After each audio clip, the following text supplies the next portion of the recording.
Welcome, everybody. I'm Jeff Finn, CEO of RealNex, and delighted to have you join us for the July edition of the RealNex webinar series. Today, we have a special treat for you, a little bit different than we've had in the past. We have a panel discussion, and it's going to be great. We were thrilled to have a team of people to present to you, to share with you some perspective of what it takes to be a top producer, and particularly in a very difficult environment. What are the things that you need to do to succeed when it's so challenging? Everyone seems to have had a great 10-year run, and only the best survive now and thrive. So we want to help you to be the best and to produce as well through this Corona environment, and it's different. And so the things that you need to do today are different. The way you need to think today are different. But some of the tried and true practices that you're going to learn about today will enable you to excel in this environment as Beau has. So we have a great panel. Beau Beery of CCIM. Say hi, Beau. There you go. He's going to focus on a day in the life and give us his keys to success. And a couple of his partners here are part of that success. His coach, Rod Santomassimo. Rod is the preeminent coach in the CRE space, and we're thrilled to have Rod as a friend of RealNex and to be working together here today. And he works with so many of our clients to help them be the best they can be. And Matthew Smith, who's head of national business development at RealNex, who helps from a technology standpoint to help our clients take advantage of technology tools to enable them to optimize their performance in the marketplace. RealNex has a complete set of tools. You'll learn about some of them today, but the focus is really on best practices across the board, not just technology, but within the RealNex suite. A lot of those tools help in implementing those, whether it's CRM, financial analysis, marketing strategies and techniques, and business process management to efficiently manage a workflow and a consistent process throughout your day and throughout your planning and implementation. So we are going to have an hour session today. We want it to be interactive. The panelists will be interactive, and we invite you to chime in through the question box. We'll moderate those questions and field them to the team as they come in, and wrap up with them as well. So Matt, let me turn it over to you. Let you kick it off, and then Beau, we want to hear about your day in the life. What is it that you do day in and day out that helps you excel and thrive and make you such a valuable partner to your clients? Thanks, Jeff. Thanks for the warm introduction. And Beau and Rod, thank you so much. And look, we got a full house here. It's fantastic. Let me go over a couple quick things. Just so everybody know, you're going to be in listen-only mode. That doesn't mean we don't want to hear from you, because that's what this is all about. We're all about this together, and we're all about doing this as a team. And that's why I wanted to bring everybody here together today. I want to make sure that everybody can see the webcams. Can you see Beau, myself, and Rod? If you can, please raise your hand. If you raise your hand on your webcam, I can't see you. So raise your hand in the chat box area. I just want, okay, perfect. There we go. And we got some great, look at that. Look at all the hands coming up. Fantastic. We want to make sure you can see Beau. He's got it all set up. Love the background there. He's got that going on. So you're on listen only mode. But remember, this is interactive. So look, we learn from each other. I learned the meaning of cheese and crackers today, that I've been saying it for about 6 or 7 years, and I didn't realize the history behind it. And I learned about it today. And I'll tell you, it's not what you think. And maybe Rod can tell you a little bit more about where that came from, how that name has. But if you see Rod Santomassimo, say cheese and crackers, and he'll get a good laugh at that. But today is all about doing things together. We're going to come through 2020. We're going to crush it. We're going to be better in 2021. And I wanted a good friend and one of the best brokers I've ever met, Beau Beery, come on and tell us about his success. So throughout, ask questions. I'm going to interrupt Beau. Rod's going to interrupt. And we're going to make sure this is about you guys too. Beau, we want to hear what makes you so successful and how do you do it? I mean, how do you do it, Beau? You know, it's I guess the question to myself is, kind of what drives me? Why do I do what I do? And it's funny. It's the fear of failure, really. You hear all kinds of motivational speeches about, don't fear failure, but I've been without money. My family wasn't extremely rich, and it's funny. It's like, the more successful you are, it never leaves you that wanting to never go back there again, right? And so, no matter how successful I think a lot of folks are, they still remember the time where they weren't, right? And so I always am operating in a manner in which I have no money, right? And then I can't provide for my family, and that scares the shit out of me every minute of my life. It's actually something I actually have to talk to myself about, but it drives me, and it's always taking care of me in that regard. And then, the other thing that really drives me, that I really like, kind of the other 50% of that equation, is I love to be, I care a lot about what other people think, which is another thing you may not hear, right? Like, you always told, don't care about what other people think, just do your own thing, be you, right? Well, I do. I love to impress customers. I love to hear from them. Beau, the kind of reports you put out, I don't see from anybody. Beau, I can't believe you were able to do this. And Beau, you're just so different. Like, those things are what I strive for. And so it's where I'm always trying to come up with like different cool techniques and ideas and value adds to my customers, just so I can have that verbal thing. And for any of you on the call that have ever read that book, The 5 Love Languages, have you guys ever heard of that, Matt or Rod? There's a book called The 5 Love Languages. All of you should read it. It's phenomenal. It teaches you the 5 ways in which people receive love. I read it, thankfully, at the very beginning of my marriage in the late 90s, and it's worked wonders, not just in relationships, but with my kids, and more importantly, my customers. And so I won't go over all the 5 languages, but I am words of affirmation. So, for my wife, it's super easy. All she has to do is say, Beau, I love you. Beau, you have a great body. Beau, you're so good at this. Beau, you're this. So for her, it's super easy. And so that's why for customers, like when customers say the words of affirmation for me, like, that's what drives me. Now, my wife is an acts of service, which means that I actually have to do things for her. It's not, she doesn't just receive an I love you the same way I receive an I love you, right? So my wife, mowing the lawn, taking the kids to do something, getting dinner and bringing it home, requires a little more work for me to be able to show that that's the way that she receives love, right? So I really think you guys should read that book. It's awesome, because every customer has a different love language, and so do you. And so between fear of failure and words of affirmation, like that's what really drives me. I really love that stuff. Fantastic. Matt, let me, if you don't mind. Beau, you're so humble, number one. And Beau, I love you. If it makes you, Beau, I love you, buddy. Hope you feel good about that.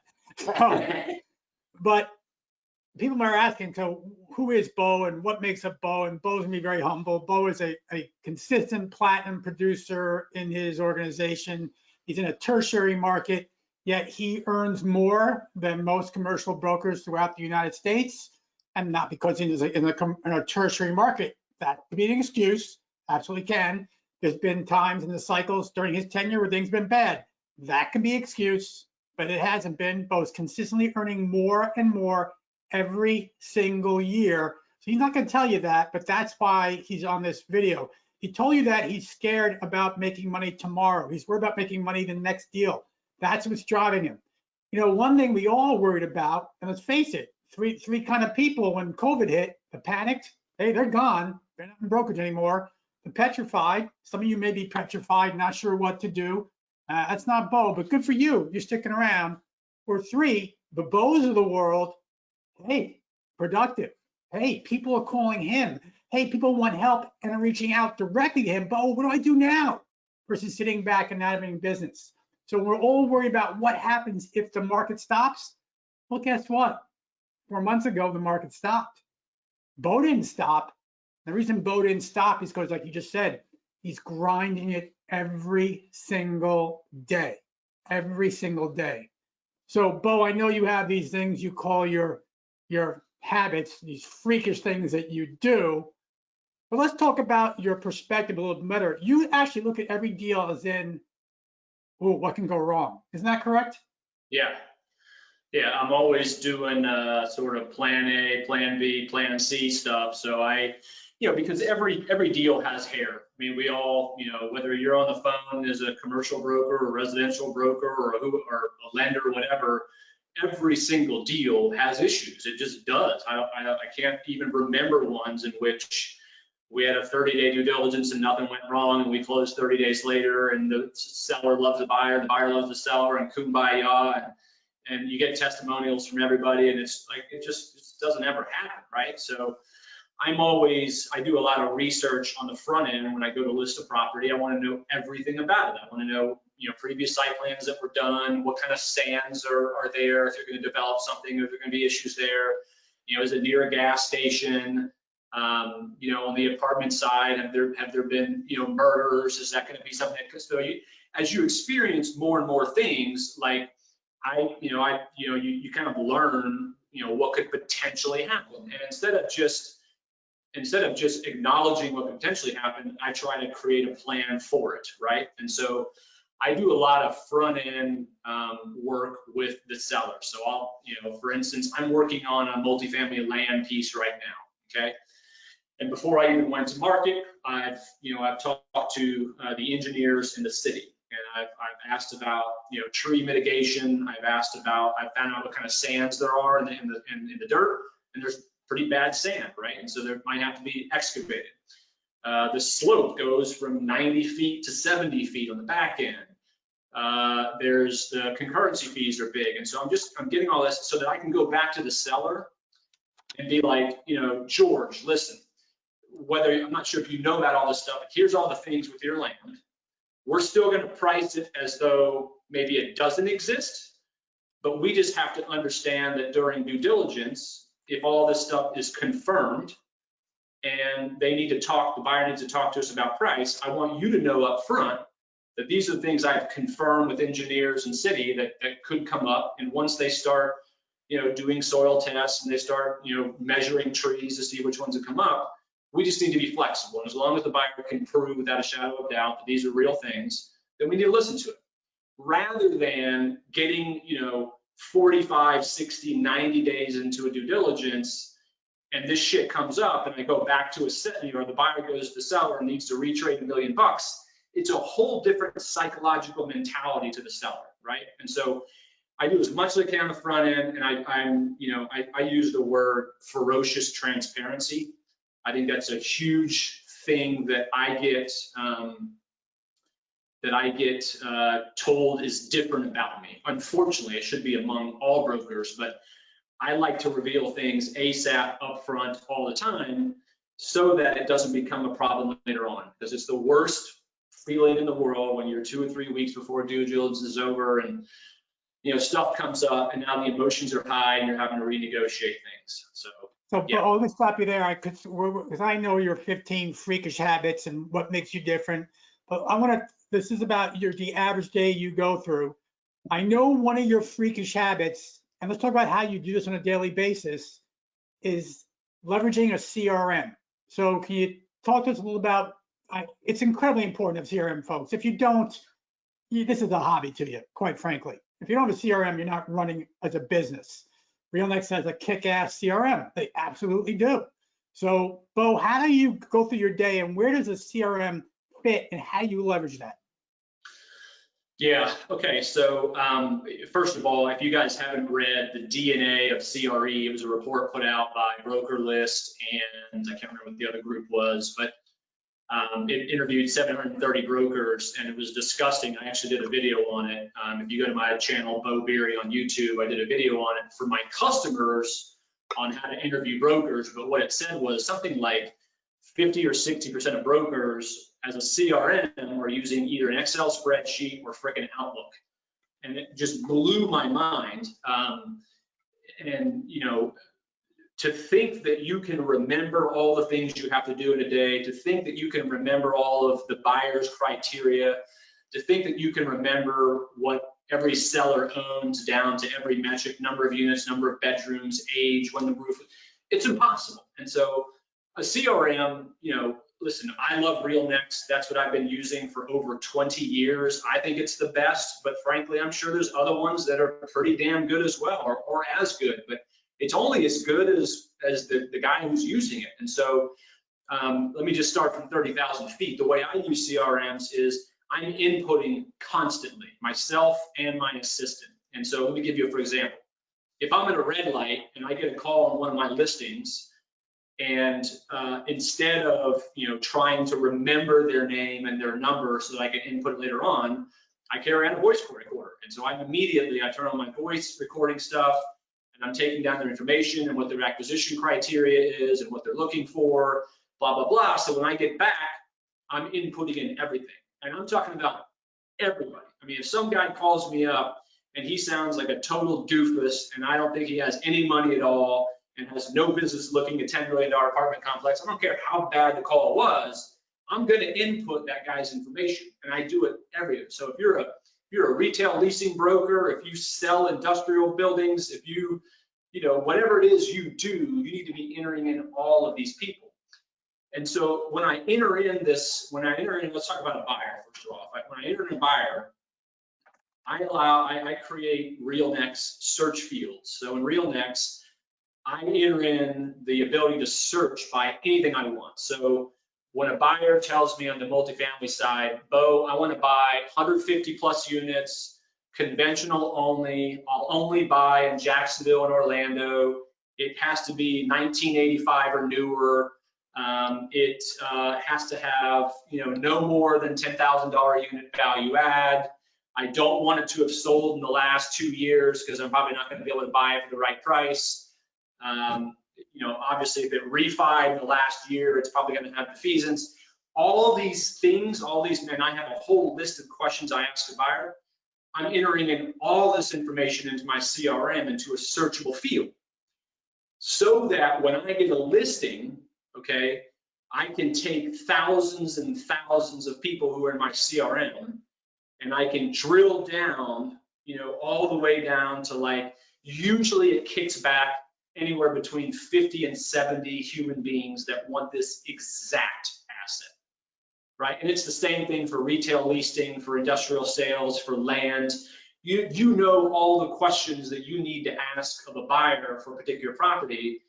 And gosh, how amazing would it be instead of just email blasting and putting on tons of websites every single time, why not narrow down your search to the exact people who buy this exact asset? You can narrow down your phone calls. You can also, get the best offers from that situation as well. Every buyer or every sort of buy side I work with, and the sell side as well, I rank all of my customers, right? So the goofus who isn't qualified to look at $10 million, he would probably be a rank C customer, right? A rank C customer is someone they don't necessarily not own a bunch of units. They don't have me at the top of their list. Maybe they're a little bit unqualified. Maybe they don't own the market yet, whatever it is. And so they fall into a different drip marketing program. I don't call them all the time, but they're going to get my mailings. They're going to get my emails. I'm going to call them maybe once or twice a year. And so all the way up to my rank A customers, right? So my rank A customers are my bread and butter. That's who I talk to on a regular basis. Those guys are saved in my cell phone. I'm saved in their cell phone. And so, when I get a listing and I narrow that big, huge thousands of people down to 60 people who want this exact asset, of those 60, there's probably going to be about 12 of them that are rank A people. And those are the ones that, are probably going to buy this thing. Now, on the sell side, what I'm doing is the same thing. So there are 960 human beings only in the entire universe that own every single apartment complex in the northern half of Florida. 960. That's it. And so, that's something that RealNex is able to tell me because of the inputs I put into RealNex. Of those 960, 63% of all the investors in the world that own all those units have an office in Florida. They're based in Florida. 8% are from New York, 6% are from Texas, and then there's another 4 or 5% from Georgia. And so, Wait. Yeah. Oh, wait. How do you know that? I mean, I will tell you, I know that, yeah. But help people understand how you know that. so every apartment complex that's in the northern half of Florida that I cover, they are entered into my RealNex. And so I put in the contact name, email address, numbers, all that stuff that you regularly would put in. But then every single asset they own in my markets, you can add property cards in RealNex. And so, you know, you add a picture of the property with the address, what the apartment complex is called. And by the way, as I'm telling you all this, if you're a retail guy, industrial guy, just think of it in terms of the way you operate, right? So, but I go way deeper. So I'm putting in the number of units. I'm putting in when it was built. I'm putting in when the loan comes available. I'm putting in when they bought it, what they bought it for. I'm linking who their other owners are. So I'm linking them all together. I'm linking who the property managers are. I'm linking, you know, whether it's been value added or not. I'm putting whether it's student or conventional. I'm putting in number of bedrooms, number of stories, every freaking metric you can think of for building. I'm adding a property card for it. I'm linking it to the owner. And so in a matter of minutes, I can run any report you can possibly imagine. I can run who are the top 10 conventional owners over 119 units if I wanted to, right? Who are the top 10 owners of 119 units that are from Florida? So, I mean, literally hundreds of reports. And so I'm able to produce reports that every time I send it to my customers, I always get tremendous feedback. Versus most brokers put out a market report that's 13 pages long, full of text. Nobody ever reads that shit.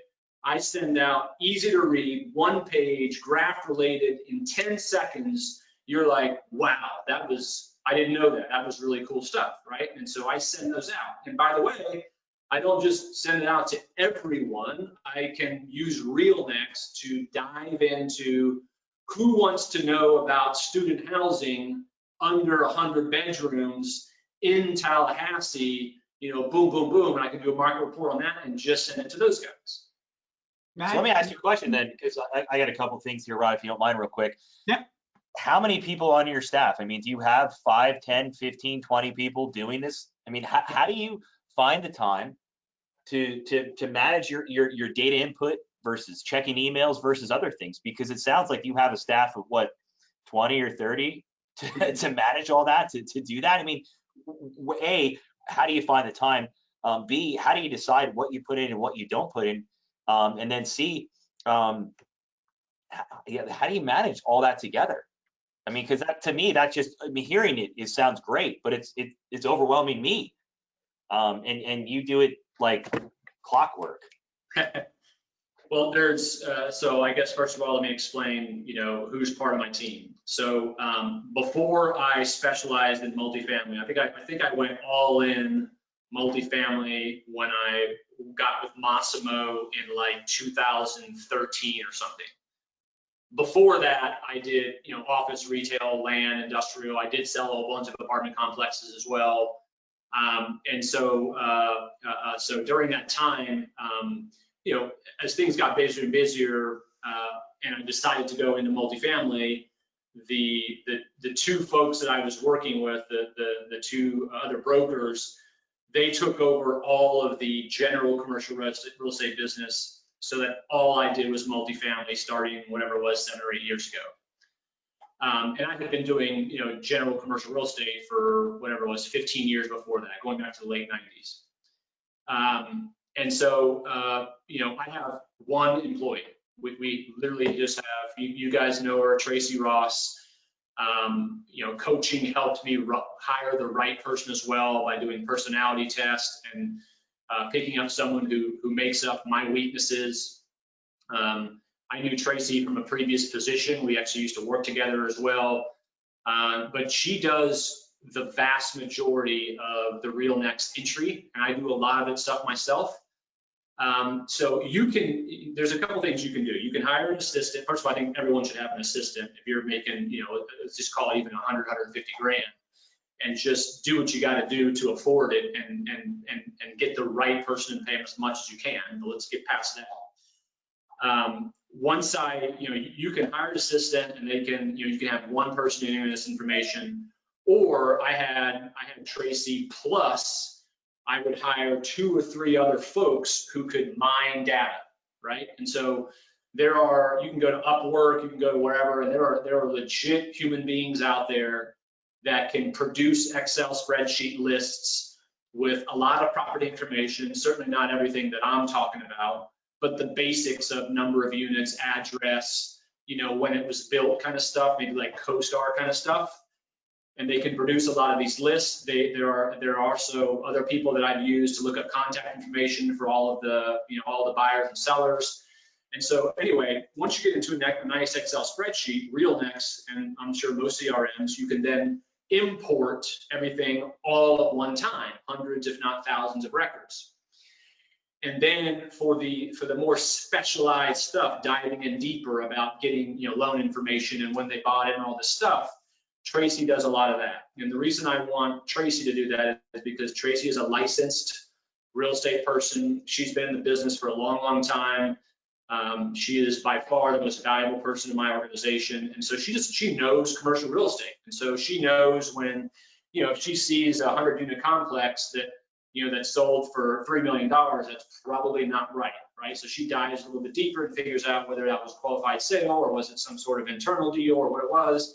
And so she's constantly, all day, every day, in addition to a bunch of other stuff, updating my RealNex records to make sure everything's pristine and crisp, right? So that when I say, hey, run me a report on this, it's accurate and it comes back. But to answer your question, I literally have just one staff member. I am an owner of our brokerage, but my partners run everything, and they're actually the vast majority owner of the company. Many years ago, you know, I decided that I make way more money just full-time producing than having any involvement in a brokerage, and so anyway, so they run the business, and so but as a brokerage, we do have a marketing staff, and so on occasion, though Tracy does most of it, on occasion, if I want a specialized marketing piece, they'll put it together for me. If I want something special done for my website, I'll lean on the brokerage's marketing crew. But Tracy orchestrates almost all of it. Now, could I have a staff of 2 or 3 Tracys and grow even bigger and better? Yeah, probably could. And a lot of my competition, probably some of my competition possibly on this phone line, do 2, 3, 4, 5 times the volume I do and make 5 times the money I do. I don't know. And they probably have 10 or 15 staff members. It's about what you want. I just don't want that. I've worked my life, my career, 20 years. The whole reason I hired Massimo Group was to get my life back, right? I was working 80 to 100 hours a week. And the only way to change that, I was doing 86 deals a year on average for the trailing 5 years. The only way to do that was to up how much I made per transaction in order to lower the number of transactions in order to be done by 6 p.m. and not work on weekends. And so I'm in this position right now where I make what I want. I work 50, 55 hours a week, and about 10 of those are things that I love doing, like market reports and videos and things like that. So I don't even call it work. But I could scale. You could have 2, 3, 4 assistants. Sure, you could have marketing staff and all this stuff, but you can be one hell of a producer with one assistant. I don't think you can be one hell of a producer with no one. I've done that. It's a living hell, and you do have a certain amount of money you can make. I think as soon as you can remotely afford it, as a matter of fact, even just before you can't afford it, you should probably hire someone, because you will not believe, looking back, that it took you that long to hire someone. And you said, let me give Rod a plug here. You said to find a Tracy, because someone said, hey, can you clone Tracy? You know, I'm sure Tracy is 1 in a million, but that means there's probably more than that, because there's a lot more than 1 million people in this world. How would someone else find a Tracy, Rod? I mean, let's direct that back to you. I mean, Because there's a lot of people in this call that could use a Tracy right now. Yeah, it's a lot of folks. First of all, you got to understand what Tracy or your first admin is going to do. There's a great line in the book, Hyper Sales Growth. It's a one sentence in the whole book. It says, if you don't have an admin, you are one. And those are 9 really hard-hitting, gut-wrenching words. If you don't have an admin, you are one. And so right then, if you don't have one right there, you're doing 5, 10, 15-hour work. And why? So you find out what you are doing. You do an inventory, very simple way, do an inventory of everything you're doing, realize what you should not be doing, craft that not to-do list. And it's easy, it's today especially, unfortunately, it's gonna be very easy to find talent and test that talent and assess that talent, set expectations, and secure that talent. But Beau, let me jump back a couple of things. I'm sure people are asking this. If briefly, not how much, but how. Do you compensate your assistant on commission basis with you, on a salary? How do you, just briefly, how do you compensate your assistant? Great question. Definitely salary. I would never do percentage of sales or percentage of commissions, because you have to think that if you're doing things right, you're going to reach an income level in which you start to resent your own assistant, right? And you don't want to be in that position. So I have a goal to get her to 6 figures as soon as possible. She's worth that now, frankly, and I tell her that. And so anyway, I pay her salary. She has, there's no health, there's no dental. She can work from home. She can work in the office. She can take off as much time as she ever wants. And I'm able to do that because we've known each other so long. I know she's extremely productive. I know she's never going to be someone who takes advantage of it. She knows that as long as she's getting it done, I don't care if she goes to Hawaii for 2 weeks starting tomorrow, as long as, I have my things done that are done. Another thing that I do, and of course, we have bonuses that are, they're not tied to anything. They're, if we have a big win and I want to kick her $1,000, I'll kick her $1,000. I'll give her some cash. But I also send her all my referral fees. So, throughout the year, inevitably, I always have someone wanting to buy a home, and they know I don't do homes, but I'm connected to people who do homes. And so Tracy will set that up, and I'll just tell the agent we refer it to, the referral fees go to Tracy. And so she'll make some good little pops doing that. And, I could have taken the referral, but what is a few $1,000s, here and there per transaction going to do for me? Nothing, but it's nice little easy stuff. And quite frankly, the only reason I'm able to even get referrals or even answer the phone calls because she's created a time frame in my life that even allows me to do something like that, right? So, so that's something else I do. Beau, just because of time, there's a lot of questions that we want to share people. Let's go back to the CRM for a second, because this is really important for everybody. So you identified 960 investors in your market area. That is your market area, right? Yeah. How many assets do those 960 people own? On average, they own 1.75 complexes per person. Okay. So now you're telling me that you have, based on your numbers, right? You have somewhere between 1,500 and 1,800 properties, correct? So, I'm sorry, say that again. Based on those numbers, you have between 1,500 and 1,700 properties. That's what your numbers would be. I will tell you right now, I've got. Well, here's the point. Look, as Beau's doing that, understand what market velocity, market reach from your all's perspectives listening, whether you're a tenant rep or investment sales, whatever you're doing, what that market should look like. We think that there should be a minimum of 500 owners, tenants to really start running a business. Beau's crafting this in terms of 1,000. So think about you and how you apply it, and then how you apply that to your CRM to make that work. Beau, do you have a number? 1182. Say again? 1182. Okay, so it's not 1.75, it's actually a lot less. 1.57 is actually, I had it reversed. 1182. So if that's the case, right, so that's the velocity there, that's ideal. Now, Beau, let me ask you another question. So how do you go to making what you're making and working you just said yourself, 50 hours a week, you don't work weekends, so roughly 8 to 10 hours a day. So what does that day look like? What do you do? Take us, if you can, briefly through the day, briefly. Yeah. So I wake up at 5:15 each morning, and to me, exercise is super important. And I don't just go into the gym and do a 20-minute, elliptical and come home and think that I've done something for myself. For me, I like to get a good, I wake up at 5:15. I'm usually, by the time I stretch and get to the pool, I love swimming. I'm big into swimming. I swim about 1.5 miles, 2 miles in the morning. I get home by 7:30 or so.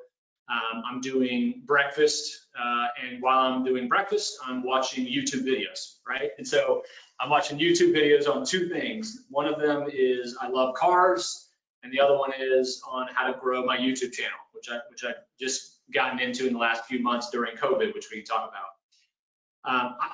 I'm like a robot. Like I do the same exact things every single day, Monday through Friday, and then Saturday and Sunday, I do the exact same things on those Saturdays and Sundays. I can tell you that I poop between 8:05 and 8:20 a.m. every single day. Like, it's just, I'm a robot. And my wife calls me like the robot. Like it's just everything. I have something for everything. I have a spreadsheet for everything. So I'm showered, teeth brushed, breakfast, and exercise. I'm in the office by 8:45 or 9. Now, I know there's a lot of people on this call who, they're in the office by 6 a.m. and they're working, and that's all good. I've chosen to do exercise is extremely important to me, and looking the best that I can for myself and for my wife and for being healthy is important to me. And to me, it takes an hour or two to do those things. And I prepare the proper breakfast, not a Pop-Tart, right? And I've tried in the past to do, maybe exercise during lunch, or maybe it's in the evening. It just doesn't happen. And so I think exercising during the day, you're basically removing 2 hours of like prime time to be in touch and get a hold of customers to go exercise. That didn't make sense to me. And the evenings are the only times I have with my wife and my kids, so it didn't make sense to do exercise in replacement of that. I don't see any other time you can, in a business like this, do it other than the mornings. And so that's when I do it. From 9 to 11 a.m., that is like super, super sacred. Rod, you and I have talked about that. I call that my deep work time. From 9 to 11 a.m., I'm in my home office, door closed, windows closed, all of my phone's off, my iPad's off, the volume on my computer's off, the Outlook for emails is closed. The only thing I'm looking at is RealNex, and I am calling my rank A customers from 9 to 11. So what does that mean? So every day of my life, I'm entering in things to do into RealNex, so that when I walk in on a certain day, I pull up my calendar and it tells me exactly what I'm supposed to be doing. And the things that I'm doing today are things that I could have put in yesterday, 2 months ago. It could have been literally 15 years ago. Some guy could have said, hey, Beau, we're selling in 2020, and it could be 2005. Call us around then. He might have been joking with me, and by God, I swear to you, I put it in my calendar, and I'm calling him at that time, right? So my today list on RealNex is composed of just dozens and dozens of things that I've done throughout my life in the history. But my rank A customer calls are my primary 9 to 11. And so these are only 2 to 4 or 5 calls are the first things I get rid of, which could last anywhere from 5 minutes to an hour. And my rank A customers are the most important people in the world. So out of the 960 investors, plus there's a lot of people who want to enter this market. So let's call that another 1,000 or 2,000 people. Out of all those, I have about 138 rank A investors, right? So 10 or 15% of the market. And these are people who I will be trading with my whole life. Sometimes rank A people become rank B or C because they're scaling down or whatever. Sometimes a B becomes an A. They're ever changing, but even within the 138 in rank A, there's probably 20 or 25 that I do a lot of business with. And that's the same for everybody on this call. There's people who you just trade a lot with. And so my calls are composed of going over a report I just put together, maybe going over what their acquisition criteria is, asking them if they have anything coming up for disposition anytime soon, I'm giving them market information about things that have sold, talking to them about rents, talking to them about what I'm hearing about others, what others are doing about COVID, tips I'm hearing on how to get people to pay rent. I try to add value almost the entire call. I hardly ever call and say, hey, do you want to sell, right? I'm usually doing a value add call, 4 or 5 calls in a row over the course of weeks, and then I'll throw in a dispo if it's necessary. But so I'm not a, hey, my name's Beau, do you want to sell? Hey, my name's Beau, do you want to sell? Over and over again. I'm a long gamer, right? And so I think the more value I can add, that when that customer sees my name come up on the cell phone, they're not like, ugh, that damn Beau's calling me again, right? Like, they see my name on there and I get people to pick up the phone because I'm going to add value to their operations, and it's not going to be some Chauncey bullshit I'm going to tell them. It's like really good analytics. That's what I'm known for, is my spreadsheets, my stats, my analytics. I textbooks this stuff. I just enjoy doing those things. So that may take up an hour of the 2. I may be done in 30 minutes.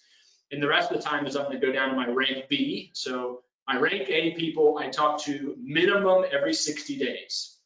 So in RealNex, I actually enter in calls every 60 days for each of those people.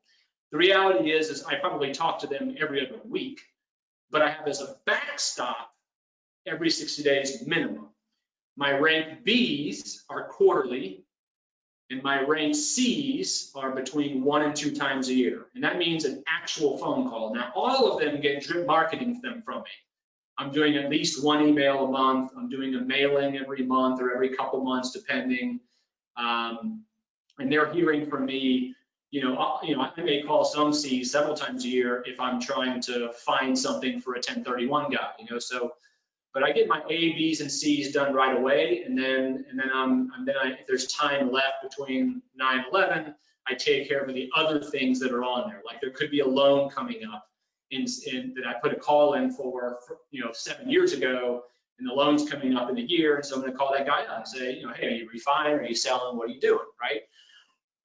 And so then after 11 o'clock, it used to be 3 or 5.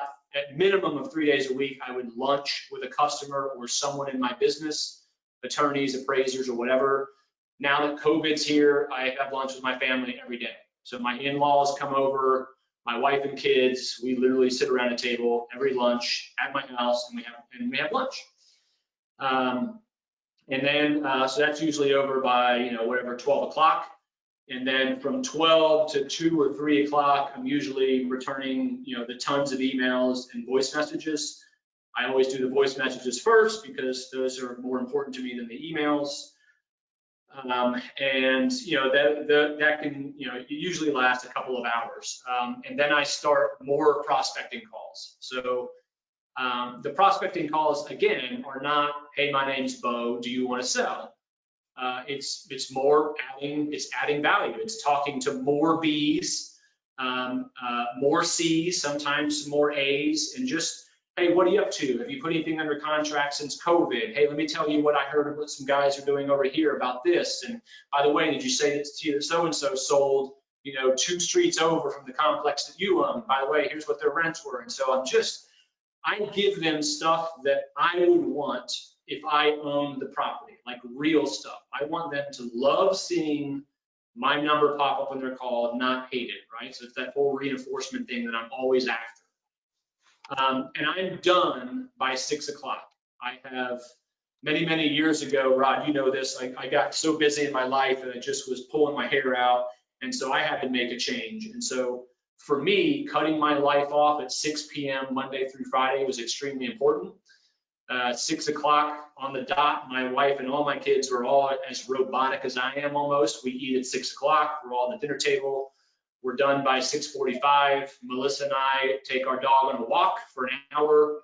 We talk about our day, we talk about our lives, what's going to happen tomorrow. I am showered and on the couch with my wife by 8 p.m. and we watch TV together for 2 hours. And again, there's a lot of people on this call who make more money and do more volume than I do, who work till 10 and 12 o'clock, and they're huge producers, and there ain't nothing wrong with that. It's just what you want. in my life, I had reached a point where I thought I had achieved what I wanted, and it would feel really good, and it didn't because I was working so much. And so what really matters, because no one's going to give a shit how much volume you do, how much money you make in the end. Okay, when you die, they're not going to be talking about how much of a killer commercial real estate guy you are. All that matters is what your wife and kids think about you, right? And so I made that change many, many years ago with coaching, and so now I have the life I want, and it's phenomenal. So then I wake up at 5:15 the next morning and do it all over again. That's awesome. Great, Dan. I think you all need to hear and take out. I think the most, look, there's a lot of things Beau does that just are freakish, but that deep work, that 2 hours of no interruptions, no excuses, forget the whirlwind, just do what you got to do, the focus. I was listening to a video the other day from a gentleman named Sam Ovens. You guys don't know who he is, but he referred to a video of Buffett and Gates. They asked him the question, what's the one word that makes you who you are? And both like that together said the word focus. We just can do it. And that's what Beau does. Matt, we must have questions coming in from folks. What's going on? Oh yeah, we got a lot of questions, and it's yeah, that 2 hours of focus time is incredible. Did it take you a while to get into that focus time? How do you focus? Is it just turning everything off? Or, I mean, that's kind of one of the questions. It's like, how do you even get to that focus point? Are you in a different room? Are you in the office? Like, yeah, another book plug. You guys got to read Deep Work. I mean, that's the Deep Work book's been around not too long ago. So prior to Deep Work, it was always my goal to do the most important things in my business first thing in the morning. But frankly, I would allow emails and calls to interrupt, right? So my focus was making the phone calls, but then I'd hear the damn ding go off on Outlook, and so I'd check the email real quick, and then then those things became important. So I would get a fraction of the calls done, and then when the calls come in on my phone, I would answer them.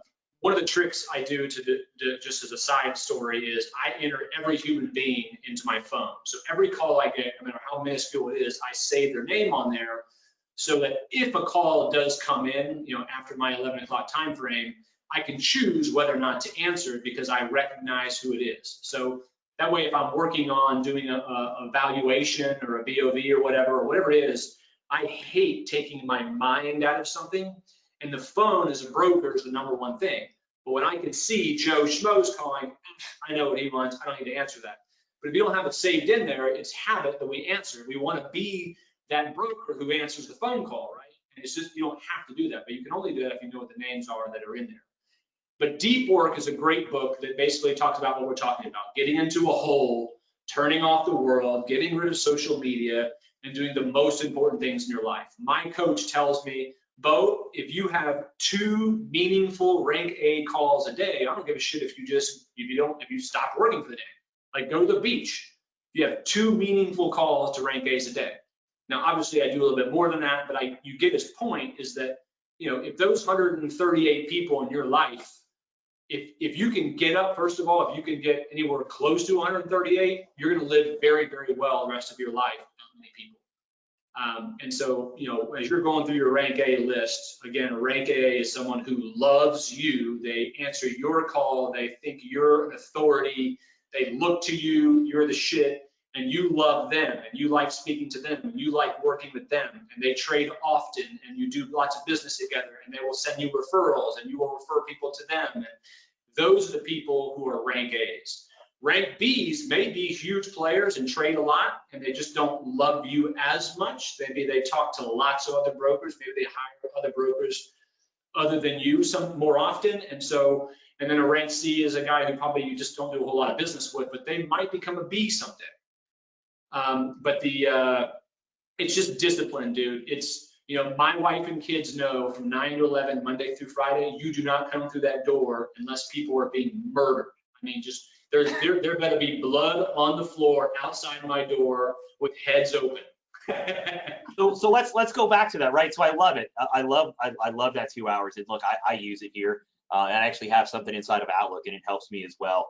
I usually have a TV sometimes going around. I got to turn it off too. So let's go do that. So you have a schedule for that. You have a schedule for a whole day, but you got to have some showings and stuff. Is there certain specific days that you do showings? Is there times that you do showings? tell us. I mean, do you showings and how and when and where? Yeah. So, again, I'm not doing 50 and 60 and 80 deals a year anymore. Thank God, right? Like that was a huge, I mean, I would do $1,000 commissions up to $100,000 commissions back in the day. And that was a huge time suck, right? And so to me, showings are about quality, right? So every investor in my database is ranked A, B, and C. And I know even the C's I know intimately. I mean, my Tracy researches people to the depths at which if they knew how much I knew about them, they would be scared to death.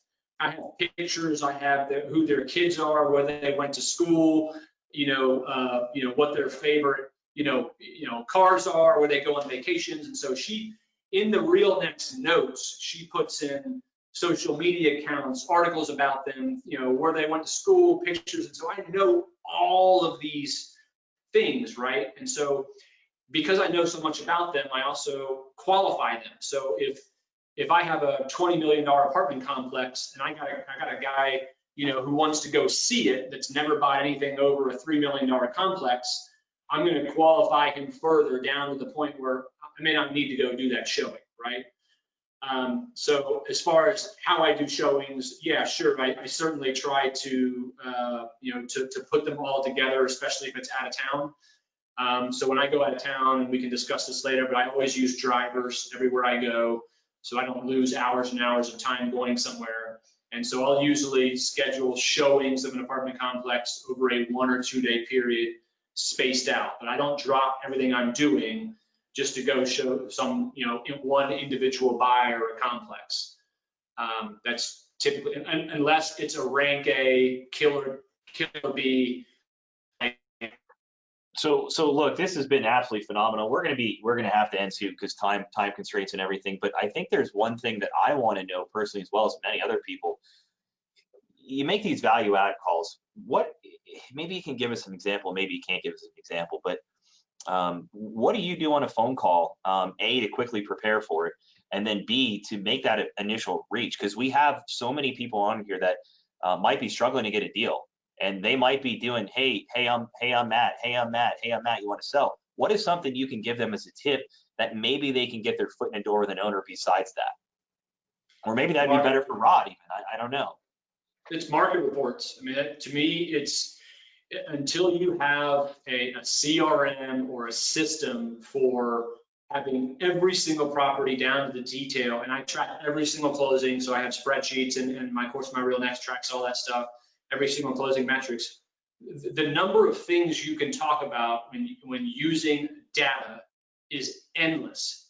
And you have to think, like, depending on what your business is. So I'm talking about apartment complexes. Everyone who owns an apartment complex is a data geek. They're a numbers geek, they're quantitative, they're spreadsheet guys, they're pro formas, just like me. And so that's how we talk.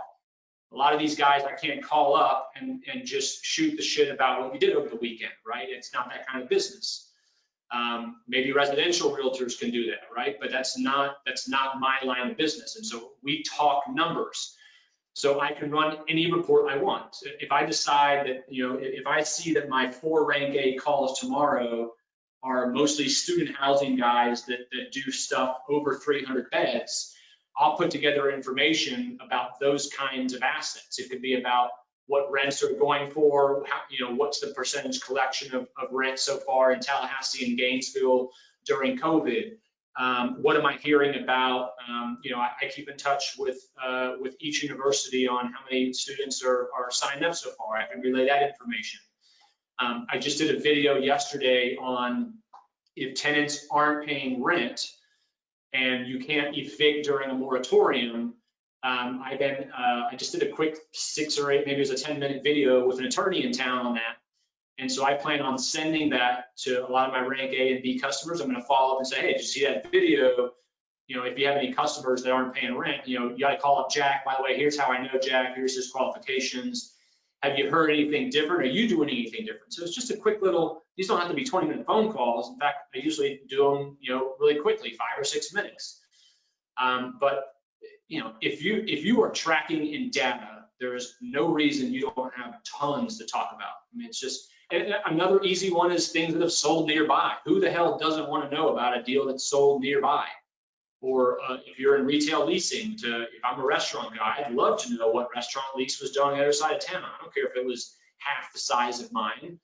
You know, there's plenty of these lease comps, there's plenty of data out there that spark a phone call. Absolutely phenomenal. Well, look, guys, I can't thank you enough. We really appreciate you coming on here again. We wanted Beau to come on here to have everybody understand what a top producer does in a day. And I think we can probably go on for about 3 or 4 hours to learn all the things that Beau does. And Rod, we can't thank you enough. And I'd like to give you a couple minutes here to discuss as well, or have some points here you'd like to take away. Rod, any kind of takeaways or any last things you want to go over with everybody here? Sure, folks, I think your takeaway from this is, look, Beau A was prepared for this shift in the market. Were you? It's an honest question. You have to ask yourself, were you prepared? If not, what do you need to do to adapt to the current market and the evolving market?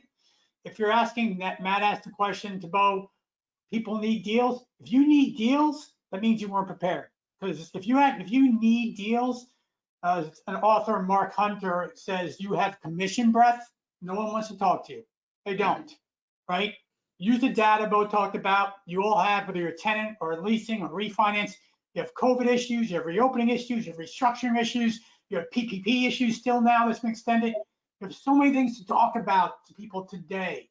So stop focusing on the deal. Focus like Beau does on the relationship. The deals are gonna come. They're gonna come. Guys, everybody, appreciate it. We're all in this together. If you have any questions or anything, let us know. The recording's going to be up. I'm sure they're going to be flooding in with questions. We'll try to answer them for you. If you need a great multifamily broker, Beau's there. If you need a great coach, Rod's there. If you need some software solutions, we're here to help you. Thanks, everybody. Have a great week. We really appreciate it, and we'll see you next time. Thanks for doing this, Matt. Thanks, Thanks, Beau. Take care, guys.